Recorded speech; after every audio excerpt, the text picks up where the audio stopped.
الحمدللہ وحدہ والصلاة والسلام علی من لا نبی بعدہ فاعوذ باللہ من الشیطان الرجیم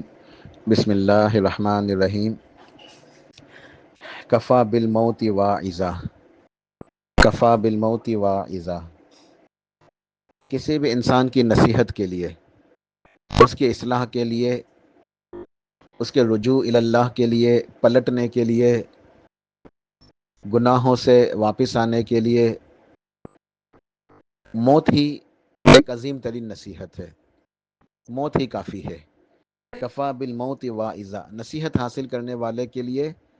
موت ہی کافی ہے۔ ارد گرد دیکھتے ہیں، بیماروں کو دیکھتے ہیں، حادثات دیکھتے ہیں، میتوں کو دیکھتے ہیں، جنازوں میں شرکت کرتے ہیں، قبرستانوں میں جاتے ہیں، اپنے عزیز و اقارب کو دفناتے ہیں۔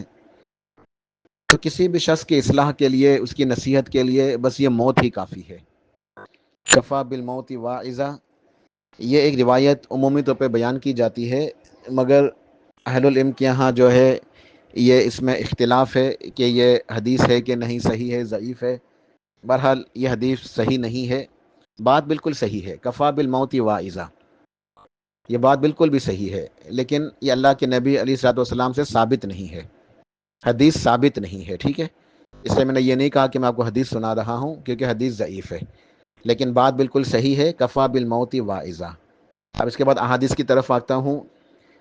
جامع ترمذی اور سنن نسائی وغیرہ کے اندر حدیث ہے،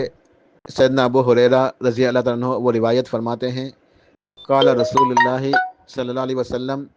اکثروا ذکر حازم اللذات یعنی الموت،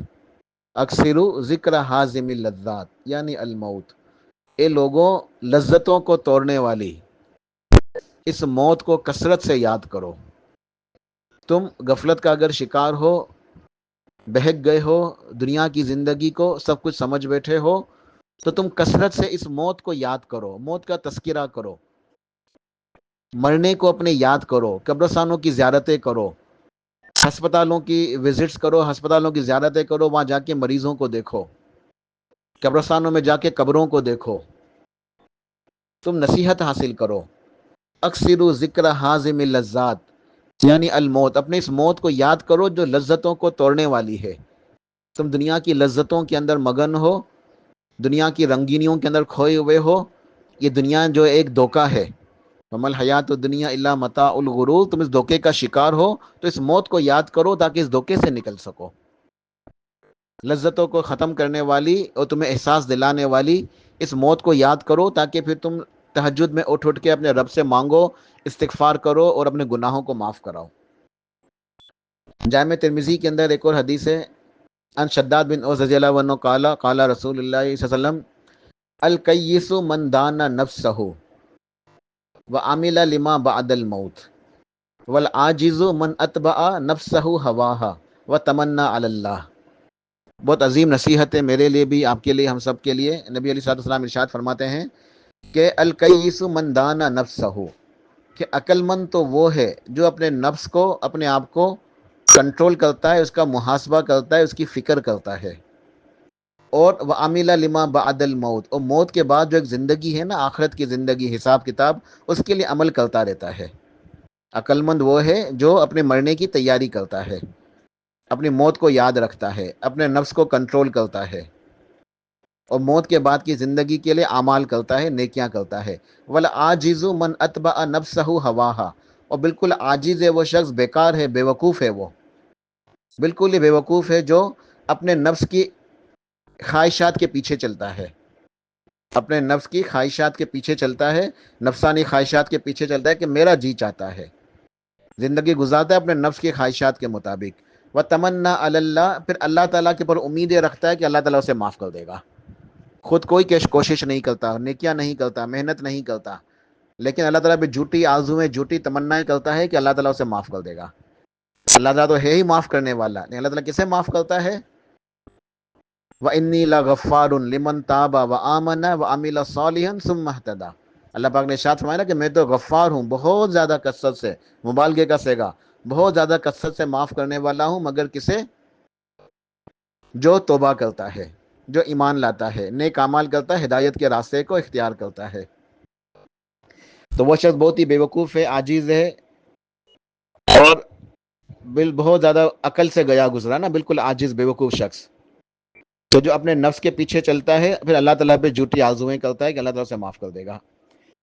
آخری حدیث ہے صحیح بخاری صحیح مسلم کی، اما عائشہ صدیقہ رضی اللہ عنہا کی روایت ہے، وہ ارشاد فرماتی ہیں کہ قال رسول اللہ صلی اللہ علیہ وسلم من احب لقاء اللہ احب اللہ لقاءہ، کہ جو اللہ تعالیٰ کی ملاقات کو پسند کرتا ہے تو اللہ تعالیٰ بھی اسے ملنا پسند فرماتا ہے۔ ومن کرہ لقاء اللہ کرہ اللہ لقاءہ، اور جو اللہ تعالیٰ کی ملاقات کو ناپسند کرتا ہے تو اللہ تعالیٰ بھی اسے ملنا پسند نہیں کرتا۔ فقلت یا نبی اللہ صلی اللہ علیہ وسلم، اما عائشہ فرماتی ہے کہ میں نے پوچھا یا رسول یا اللہ کے نبی صلی اللہ علیہ وسلم، اکراہیت الموت فکلنا نکرہ الموت، کہ موت کو ناپسند کرنا تو پس ہم میں سے تو ہر شخص مرنے کو پسند کوئی بھی نہیں کرتا۔ فقال لیس کذالک، نبی علیہ السلام نے ارشاد فرمایا عائشہ ایسا معاملہ نہیں ہے، موت سے تو ہر شخص جو ہے وہ موت کو کوئی بھی پسند نہیں کرتا، لیکن معاملہ ایسا نہیں ہے، بلکہ یہ ہے کہ المؤمن اذا بشر برحمت اللہ و رضوانہ و جنتہ احب لقاء اللہ فاحب اللہ لقاءہ، کہ جب مومن کی موت کا وقت آتا ہے تو اسے بشارت دی جاتی ہے اللہ تعالیٰ کی رحمت کی،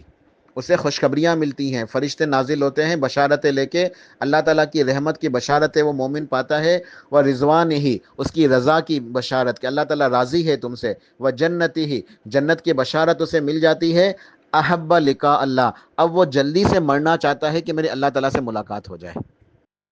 اب وہ مومن اس بات کو پسند کرتا ہے مرتے ہوئے کہ میں جلدی سے مر جاؤں تاکہ میرے رب سے میری ملاقات ہو۔ فاحب اللہ لقاءہ، تو پس اس کا رب بھی اسے ملنا چاہتا ہے۔ مرتے ہوئے جب مومن کو بشارتیں مل جاتی ہیں نا اللہ تعالیٰ کی رحمت کی، اس کی رضا کی، اللہ کی جنت کی، اب وہ شخص یہ چاہتا ہے کہ میں جلدی سے مروں تاکہ رب سے ملاقات ہو، اور وہ رب سے ملاقات کے لیے جلدی کرتا ہے کہ جلدی سے میرے رب سے ملاقات ہو، تو اللہ تعالیٰ بھی اسے ملنا پسند فرماتا ہے۔ وَإِنَّ الْكَافِرَ إِذَا بُشِّرَ بِعَذَابِ اللَّهِ، اور جب کافر کی موت کا وقت آتا ہے اور اسے وعیدیں مل جاتی ہیں، اسے ڈانٹ ڈپٹ ہو جاتی ہے، اسے نتیجہ پتہ چل جاتا ہے بعذاب اللہ، اللہ کے عذاب کا، وسخطہ، اور اس کی ناراضگی کا، کہ رب اسے ناراض ہے، اسے اللہ کے عذاب کا مستحق جو ہے وہ بن چکا ہے۔ کریہ لقاء اللہ، اب وہ مرنا نہیں چاہتا، اب وہ اللہ سے ملاقات کرنا نہیں چاہتا۔ وہ کریہ اللہ لقاءہ، تو اللہ تعالیٰ بھی اسے ملنا نہیں چاہتا، یعنی اب اس کی روح کے لیے آسمان کے دروازے نہیں کھلیں گے، اسے اللہ کی رحمت نہیں ملے گی، اس کے لیے کوئی قبولیت نہیں ہے اور وہ ناکام ہو گیا۔ اور اس کے برعکس جو مومن ہوتا ہے تو جب وہ اسے بشارتیں مل جاتی ہیں تو وہ چاہتا ہے کہ میں جلدی سے مر جاؤں تو اللہ تعالیٰ سے ملاقات ہو، اللہ تعالیٰ بھی اسے ملنا پسند کرتا ہے، اس کی روح کے لیے آسمانوں کے دروازے کھل جاتے ہیں، اس کے لیے اس کے اعمال قبول ہو جاتے ہیں، اور اس کے لیے اللہ تعالیٰ کی طرف سے رحمتیں ہیں، برکتیں ہیں، انعام و اکرام ہے۔ تو بہرحال یہ موت ہے، اس موت کو سب نے آنا ہے، میرے اوپر، آپ کے اوپر، ہم سب کے اوپر، لہٰذا ہمیں اس کی تیاری کرنی چاہیے۔ اللہ پاک توفیق عطا فرمائے۔ سبحان ربک رب العزت عما یصفون وسلام علی المرسلین والحمد للہ رب العالمین۔